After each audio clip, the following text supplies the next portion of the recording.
eu também quero dizer que, embora eu responda à sua enquete, que o Corinthians ainda tem mais pontos do que desempenho, não é possível negar que o Corinthians se fortalece e que o Corinthians começa a botar todos os seus jogadores em atividade. Evidentemente, tirante o Paulinho, que este não joga mais nesta temporada. E isso torna o Corinthians um time mais forte. Basta ver o que aconteceu ontem. O Corinthians fez substituições que aparentemente enfraqueceriam o time, quando você tira, por exemplo, o William no intervalo, evidentemente para poupá-lo para o jogo de meio de semana pela Copa do Brasil, e o Corinthians melhora no segundo tempo, né, com as entradas que houve, que o Corinthians acabou promovendo, e que levou o Corinthians a uma virada surpreendente, também porque o Galo continua com dificuldades de liquidar seus jogos. Teve chance de fazer isso no primeiro tempo, não fez, e acabou sendo surpreendido com a virada do Corinthians. Num jogo em que eu chamo a atenção, porque isso não pode passar, em que o Balbuena, que aliás jogou uma barbaridade, voltou como se não tivesse saído do Corinthians. Foi atingido por uma garrafa de plástico, e isto precisa ser levado em conta na justiça esportiva, em que, a meu ver, o Cuca revelou-se covarde. Porque se é natural que um treinador novo não assuma o time assim que é contratado, 24, 48 horas antes do jogo, no caso, era para ele ter assumido, porque ele conhece quase todo esse elenco, trabalhou com boa parte dos jogadores que estavam em campo.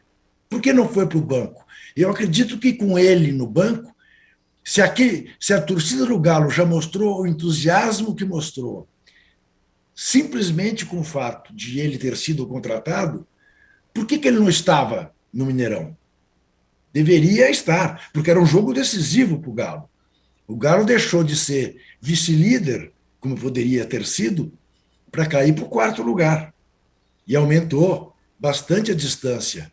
Né? Se já é grande a distância do Palmeiras para o Corinthians, de 4 pontos, mas, claro, uma distância absolutamente superável, não fosse o Palmeiras, esse time consistente, e hoje, com aquilo que todo time para ser campeão precisa, com uma boa dose de sorte, claro, também manteve 2 bolas na trave, mas aquele final de jogo, se não é o Everton, o Inter teria conquistado um empate. O Everton está ali para isso mesmo, para fazer as defesas que fez.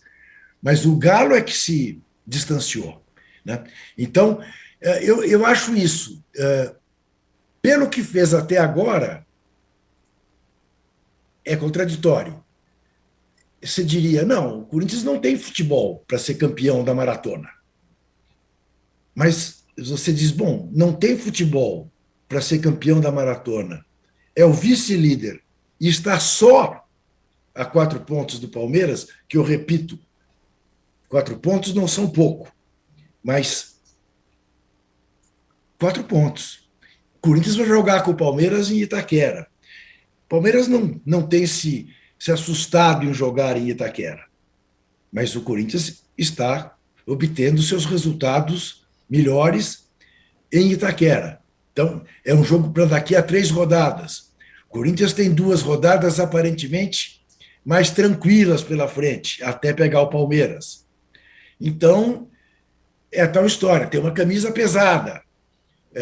Descartar a possibilidade de o Corinthians disputar o título até o fim seria talvez leviano.